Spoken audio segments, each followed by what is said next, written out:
organization, or let's just use the colloquial term, gang, Mm-hmm. what is the immediate, visceral image that flashes into your head? It's usually chaos. Exactly. For most of us, it's basically a movie script. Yeah. You picture turf wars, police sirens wailing in the distance, boarded up storefronts, and just this absolute uncontrolled disorder. Right. It's very cinematic. It is. And we are handed a very specific cultural narrative that frames these groups purely through the lens of rampant, thoughtless criminality. It's a binary framework. I mean, it's comforting because it's simple, right? Yeah, totally. It presents a world neatly divided into law versus lawlessness, the good guys versus the bad guys. The classic cops and robbers trope. Exactly. And it allows society to look at complex urban decay and just say, well, there's the problem right there. Right. Without ever having to actually examine the incredibly complicated, sociological and historical machinery operating beneath the surface. But then you take a magnifying glass to the historical reality of Chicago's West Side. Specifically North Lawndale. Yes, specifically North Lawndale in the late 1960s.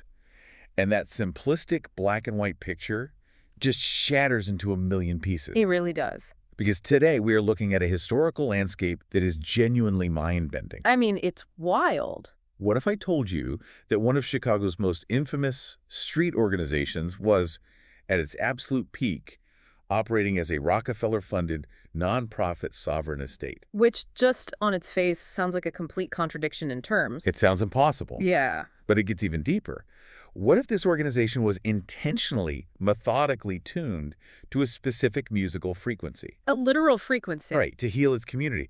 What if they were establishing businesses, forming a tribal nation, and marching alongside Dr. Martin Luther King Jr.? It is the definition of a historical paradigm shift. When you start pulling at the threads of this particular story, every preconceived notion you have about urban power dynamics, about poverty, and about grassroots organization just completely unravels. And that unraveling is exactly what we are here to explore today. We're getting into it. We are doing a deep dive into an incredibly rich presentation and accompanying thesis by master researcher Lenora M. Johnson Kent. Right. This was created for the History Channel at My History Verified. Great channel. Oh, absolutely. And her work introduces a concept she calls sonic genealogy. Which is such a fascinating term. It really is. We're going to decode the sovereign blueprint of a man named Bobby Gore. The architect. Yes, the architect behind the conservative vice lords. And we're going to explore how frequency, indigenous sovereignty, and this deep ancestry all intersect. But before we get into the mechanics of this, I think I want to frame how we're approaching the material today. Yeah, that's important. Lenora M. Johnson Kent's work contains highly specific, profound claims about, political setups, systemic suppression, and esoteric histories. Heavy stuff. Very heavy. So we are stepping into her analytical framework today. Right. We aren't here to politically litigate the history or, take sides on right versus left or anything like that. No, not at all. We are acting as your guides through this complex, unindoctrinated blueprint. We're just looking at the text. Exactly. We want to impartially understand the architecture of her thesis exactly as she presents it to us. Exactly. We are putting on her lens to view this history. So let's unpack this. Let's do it. Because to understand this organization, we really have to start with the architect, Bobby Gore. Born Frederick Douglass Gore in Chicago. Right. But the researcher doesn't just stick his story on a random street corner. She explicitly tethers him to a 12-generation genealogy. It goes way back. Way back. The text specifically calculates that he is backed by 4,096 ancestors. The precision of that number is crucial to the thesis. 4,096. Yeah. She traces this lineage to the Aboriginal and Indigenous migrations from the Deep South that originally populated the North Lawndale district of Chicago. Okay, I have to pause you right there. I want to really chew on this. Sure. Because most history books, when they talk about Black Americans moving from the South to Chicago, they call that movement the Great Migration. Right, that's the standard term. But she deliberately uses the words Aboriginal and Indigenous. She does. Why change the vocabulary? Great Migration is the accepted academic term, right? It is the accepted term, but think about what the word migration actually implies. Okay.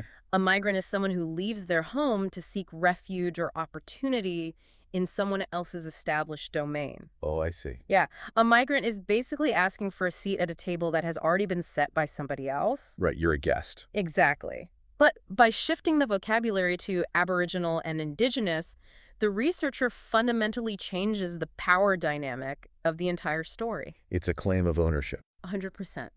Indigenous implies an inherent, almost biblical tie to the land itself. Wow. It suggests that when these Black families arrived in North Lawndale, they weren't just displaced laborers, renting substandard apartments in a northern slum. They're returning. Yes, they were returning to a state of permanence. They were claiming sovereignty over the ground they stood on. And let's look at the math she presents here. 12 generations. Mm. 4,096 ancestors. It's staggering. If you calculate 12 generations back from the 1960s, you're going back to the 1600s. You're going back to the origins. You are tracing a line through the absolute deepest, darkest eras of American history. Through the transatlantic slave trade. Through emancipation. Through Jim Crow, all of it. If you were a young Black man in 1960s Chicago, society is constantly telling you that your life is cheap, right? That you're transient. Exactly. Disconnected from the American story. You are treated as completely disposable. Right. But if you walk through life consciously carrying the weight and the identity of exactly 4,096 ancestors, it changes everything. how does that fundamentally alter your decision-making? I picture it like, imagine having an invisible board of directors standing behind you in every single room you enter. That is a great way to put it. You aren't just a kid trying to survive the week. You are the apex of 4,096 lives that survived unimaginable hardship just so you could breathe. That invisible board of directors analogy captures the psychological armor this genealogy provides. It's armor. It really is. When a group of people collectively internalizes that level of ancestral backing, it demands action. You have to do something with it. Right. You can't just hang out on a corner anymore. You have to legitimize your presence in the present day to honor that lineage. And that explains the massive pivot Bobby Gore orchestrated in 1967. It does. It sets the stage for it. And this pivot is where the story goes from a neighborhood history to just a masterclass in organizational judo. Oh, absolutely. Because in 1967, Bobby Gore leads the transformation of the vice lords into conservative vice lords. Incorporated. A literal corporation. The source material calls this a tribal realignment. They incorporate as a recognized nonprofit. Mm-hmm. They declare themselves a sovereign estate. And they start launching their own physical businesses. They moved from street-level influence to infrastructural power. Which is wild. They opened a clothing store called the African Lion. Right. They ran an ice cream parlor called Teen Town. Teen Town. And then, the absolute kicker here, they secured grants from the Rockefeller Foundation. Which is just, it's unbelievable. I really need to stop and ask how this actually happens. Like, how do you go from dodging rival groups on the block to sitting in a boardroom negotiating philanthropic grants with one of the wealthiest capitalist families in global history? It requires an astonishing level of political sophistication. Seriously. To understand how they guide the Rockefeller grants, you have to look at the environment of the late 1960s. Okay, set the scene. The political establishment was terrified. Cities were experiencing massive unrest. The traditional systems of control were completely failing. Right, the old ways weren't working. Exactly. Philanthropic organizations like the Rockefeller Foundation were actively looking for local grassroots leaders who actually had the respect of the streets. Because the politicians didn't. Exactly. The traditional politicians had lost it. So the foundation needed them just as much as they needed the foundation. In a way, yes, they really did.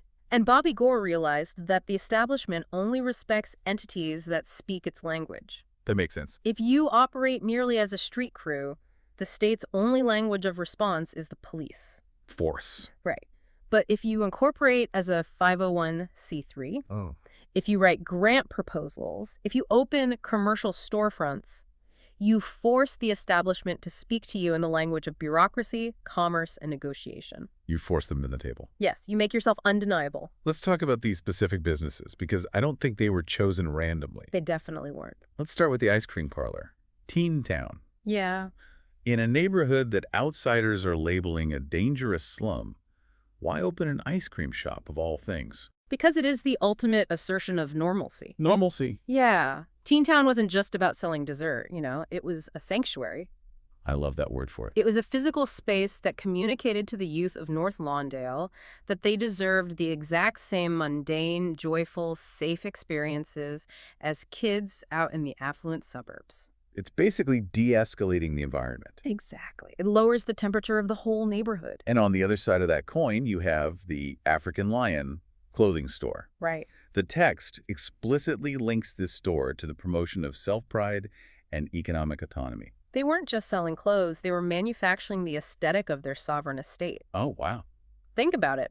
When you buy a dashiki or culturally affirming apparel from the African Lion, you are participating in a microeconomy. The money stays on the block. Exactly. It circulates wealth within the community rather than funneling it out to external massive corporations. It's brilliant. They're literally using the master's tools, legal incorporation, foundation money to build their own house. And they did it successfully. But here is where the researcher's thesis takes a huge turn from the physical to the metaphysical. This is where it gets really deep. Because building storefronts and filing tax documents is just the visible manifestation of Gore's work. The physical stuff. Right.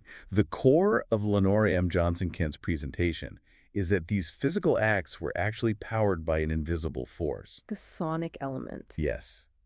This brings us to the concept of sonic genealogy. This is the absolute heart of her framework. The source material states that Bobby Gore had a literal musical assignment to the Earth. A musical assignment. It identifies this assignment as the 528 hertz frequency of repair and transformation. 528 hertz. It also notes his foundation was 444 hertz. Right.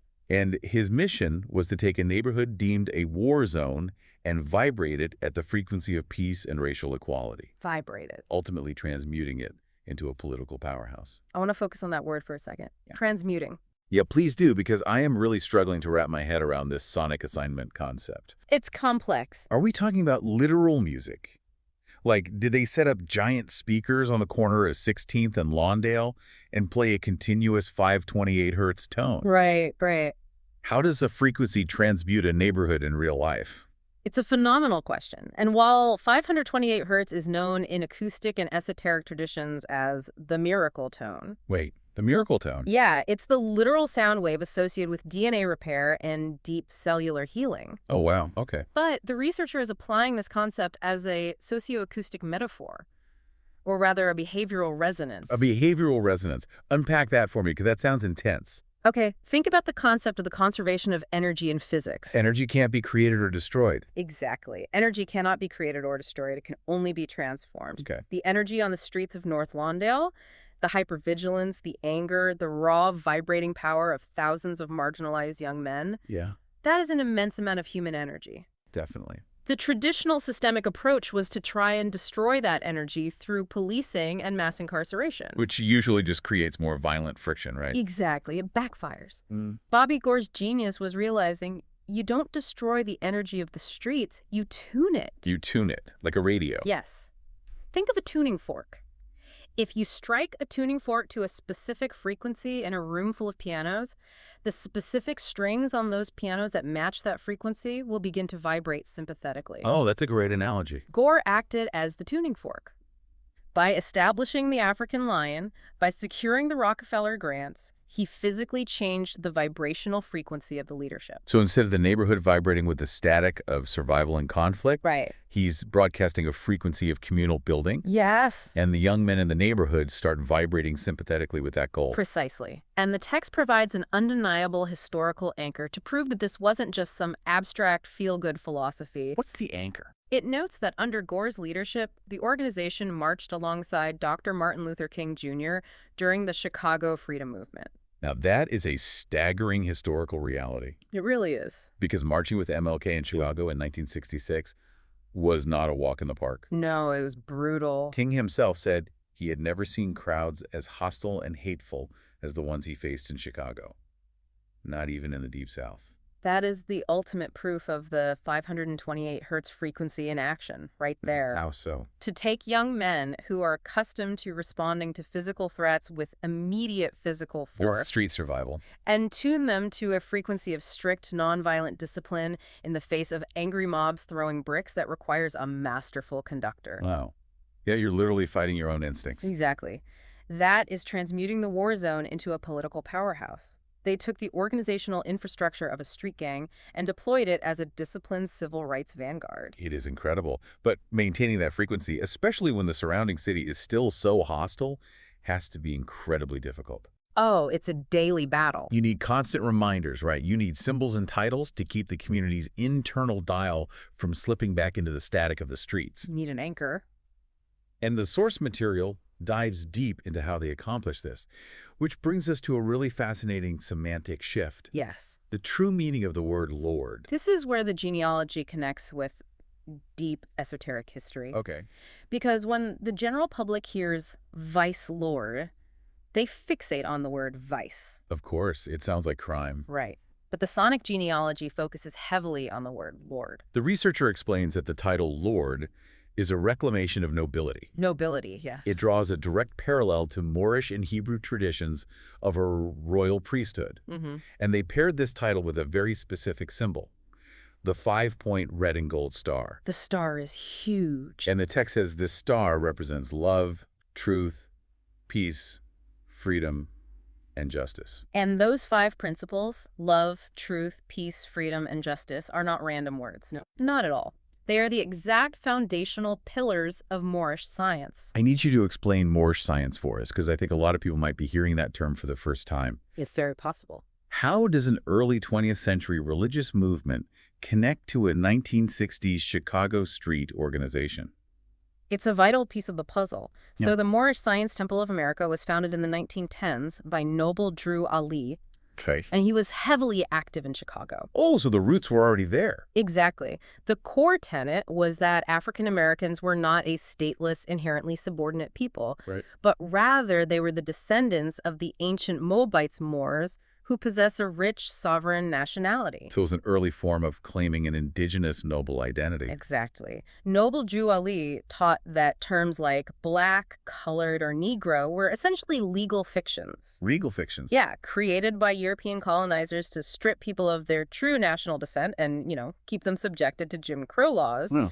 By claiming a Moorish American nationality, they were legally and spiritually stepping out from under the weight of white supremacy. That's powerful. They appended suffixes like El or Bey to their names to signify this reclaimed nobility. That makes the vice lord's use of the term Lord and the 5-point star suddenly make complete sense. It recontextualizes the whole thing. It's not a gang symbol, it's a coat of arms. Exactly. The text says Gore's assignment was to unscramble the identity of his 4,096 ancestors. Unscramble. So if your identity has been scrambled by centuries of slavery and systemic oppression, where your name, your religion, and your history were replaced with a narrative of criminality, Right.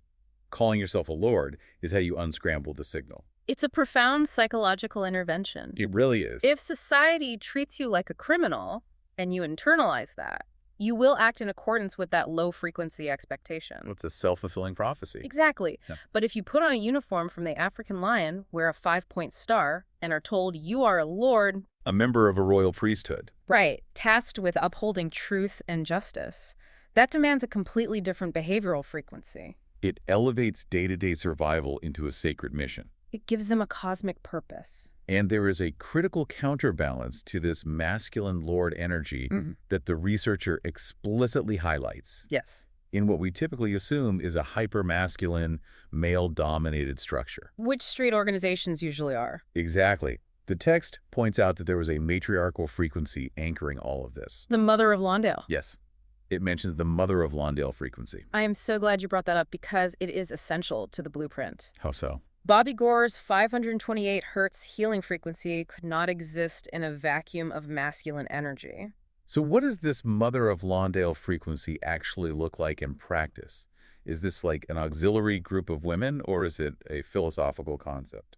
It's both, really, but practically it's the infrastructure of communal care. Communal care. Think about the Black Panther Party during the same era. Their most successful program was the Free Breakfast for Children. Right. Absolutely. And that was overwhelmingly organized and run by women. Right.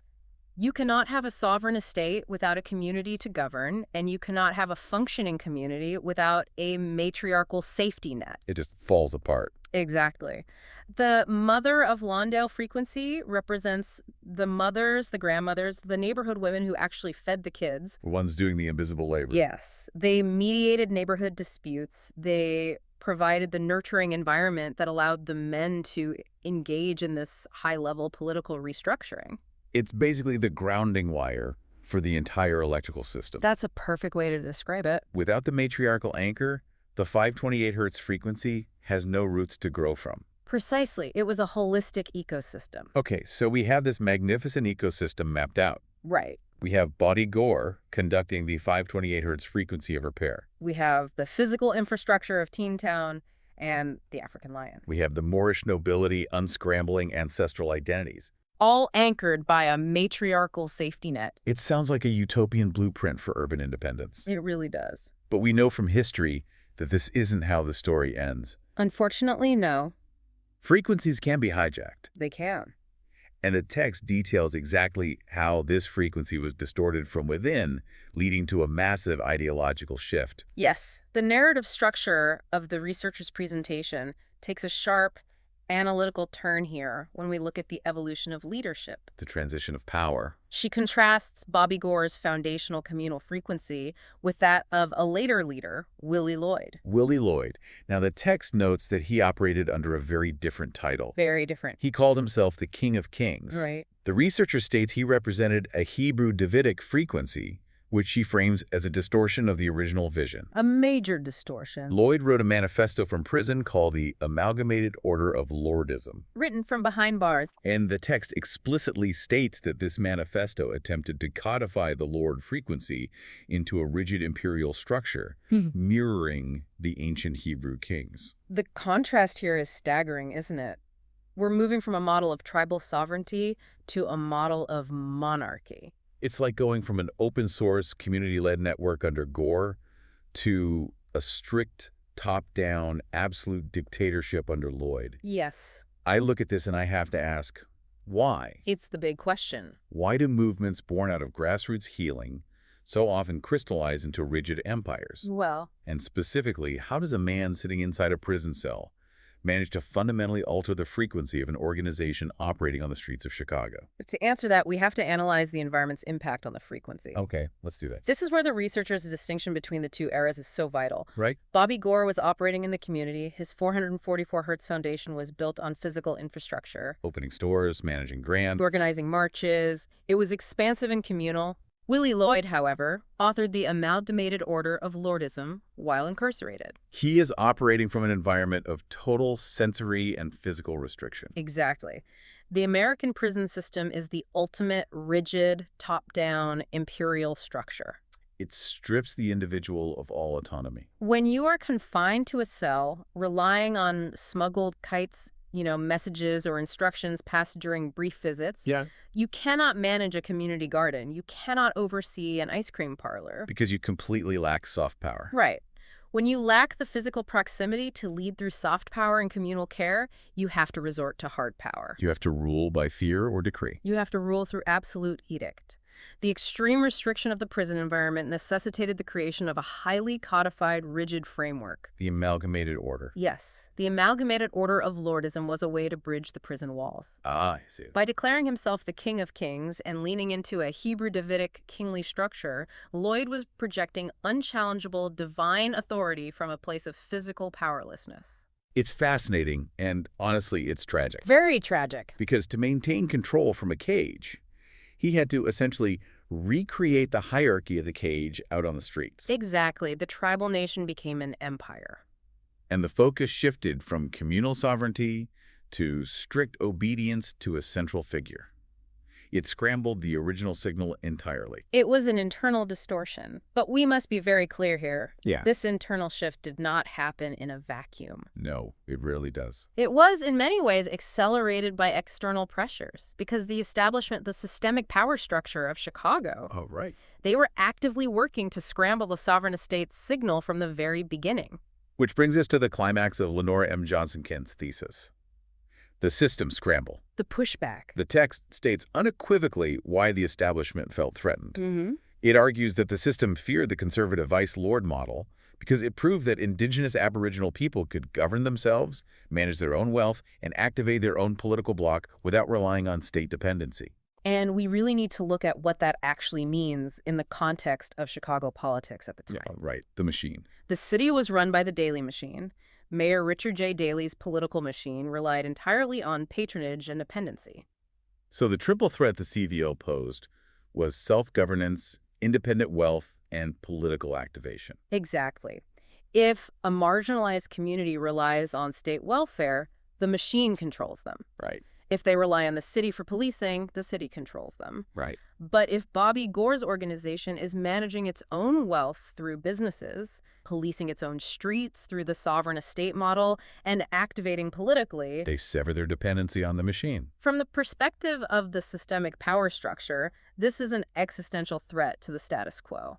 So how does the system fight back? I mean, they can't just shut down a legally operating ice cream parlor or openly attack a Rockefeller-funded nonprofit without getting terrible press. No, they have to be subtle. So the researcher says they used a scrambling tactic. The scramble. The text states the system and the media focused all their attention on warring factions, Right. specifically mentioning the unknown vice lords Right. to drown out Gore's sovereign governance frequency. Amplification of negative outliers is one of the most effective tactics of systemic suppression. How does that work exactly? Well, think about it. If you have an organization where 90% of the members are sweeping streets, running youth programs, and wearing the African lion apparel to promote pride, Doing the right thing. right, but 10% break off into a splinter faction and commit violence, the system will aim every camera, every newspaper headline, and every police spotlight exclusively at that 10%. Like a signal jammer. Exactly. If Gore is broadcasting this beautiful 528 hertz song of independence, the establishment doesn't turn off the radio. They can't. They just crank up the volume on the static. Yes. They make the violence of the unknown vice lords so loud that the general public can no longer hear the music of the sovereign estate. They define the entire movement by its most chaotic elements. And by controlling the public narrative, they justify the ultimate suppression tactic. Which the text refers to as the criminalization of sovereignty. The criminalization of sovereignty. This is the tragic culmination of Bobby Gore's story. It really is. The text outlines that Gore was eventually isolated and removed from the community through a murder conviction. Right. Now, the source material is careful to note that many supporters maintain this charge was a setup. A fabricated mechanism. Right, a way to silence a leader who was becoming too politically and sonically resonant. And again, looking strictly through the analytical lens of the researcher's presentation, the concept of the criminalization of sovereignty is profound. How so? It argues that Gore wasn't targeted because his organization was failing or devolving into criminality. Right. He was targeted precisely because his 528 hertz resonance was working. Oh, wow. The system couldn't defeat the idea of the sovereign estate, so they just removed the architect. They couldn't break the 444 hertz foundation, so they imprisoned the man broadcasting the healing frequency. And once Gore is removed, what happens? You have a massive power vacuum. Which perfectly primes the environment for someone like Willie Lloyd to step in with his rigid imperial structure. The external systemic suppression essentially guaranteed the internal decay. It is a devastating cyclical arc. It really is. I want to take a breath and just zoom out for a second, because we have covered an immense amount of historical, esoteric, and sociological ground today. We really have. We started by exploring the profound psychological weight of 4,096 ancestors. Right. Examining how a 12-generation lineage anchored Bobby Gore to the indigenous reality of North Lawndale. We analyzed the brilliant political judo of the 1967 sovereign rebrand. How they used nonprofit incorporation and Rockefeller Foundation grants to build a self-reliant sovereign estate. Physically manifested in sanctuaries like Town and microeconomies like the African lion. We decoded the sonic genealogy, unpacking how the 528 hertz frequency of repair wasn't just a metaphor, but a real-world tuning fork. Exactly, one that transmuted street energy into a disciplined political vanguard capable of marching alongside Dr. King. We explored the reclamation of nobility through the Moorish science pillars of love, truth, peace, freedom, and justice. Understanding how the lore title and the 5-point star unscrambled centuries of distorted identity. All supported by the vital matriarchal anchor of the Mother of Lawndale. And finally, we witnessed the tragic jamming of that frequency. Yeah. We saw how the prison environment birthed Willie Lloyd's rigid Hebrew Davidic empire. And how the Chicago political machine deliberately amplified warring factions to criminalize Bobby Gore's blueprint for sovereignty. It is a story that completely dismantles the mainstream understanding of urban history. It forces us to rigorously question every simplified narrative we are handed about marginalized communities, poverty, and the true nature of systemic power. It absolutely does. And this brings me to the core question for you, the listener. Right. Because this deep dive isn't just a history lesson about Chicago in 1967. No, it's very relevant today. This is about the invisible forces that govern the structures of our lives right now. It makes you wonder, what frequencies are you tuning into on a daily basis? That's the real question. Think about the organizations you belong to, the corporate culture you work in, the community you live in. Are they operating on a foundational frequency of communal repair, of love, truth, peace, freedom, and justice? Or are they operating on a frequency of rigid control, hierarchy, and static? And if we carry Lenora M. Johnson Kent's framework of sonic genealogy into the present day, it raises a deeply provocative question about our modern reality. I'm ready for it. If physical communities in the 1960s had specific societal frequencies that could be tuned by leaders or jammed by the state, Yeah. what is the frequency of our digital communities today? Oh, wow. I hadn't thought about that. Apply this to the internet. Think about it. We spend the vast majority of our lives online, existing in these massive digital neighborhoods. Yeah, we do. Are our modern social media algorithms acting as the new systems scramble? Oh my gosh. Think about how these algorithms were actually designed. They do not prioritize harmony. No, they definitely don't. They prioritize outrage, conflict, and division because static drives engagement. They are artificially amplifying the warring factions. Exactly. Are these digital platforms intentionally turning up the static of our modern political and social factions to drown out our generation's attempts at digital sovereignty and communal repair? That is wow. Are we being artificially tuned to a 204/7 frequency of perpetual conflict just to prevent us from building our own modern sovereign estates? That is a chilling and necessary thought to mull over. It is. We started today talking about how we expect history to be clean. We want the narrative to be as simple as an X-ray showing a broken arm, binary lines of good and bad, order and chaos. But as we've seen by looking at the blueprint of Bobby Gore and the conservative vice lords, that simplistic X-ray machine is fundamentally broken. The actual landscape of our history is murky, it's incredibly complex, and it is vibrating with a profound music that most of us have never been taught to hear. Not until we learn how to listen to the frequency.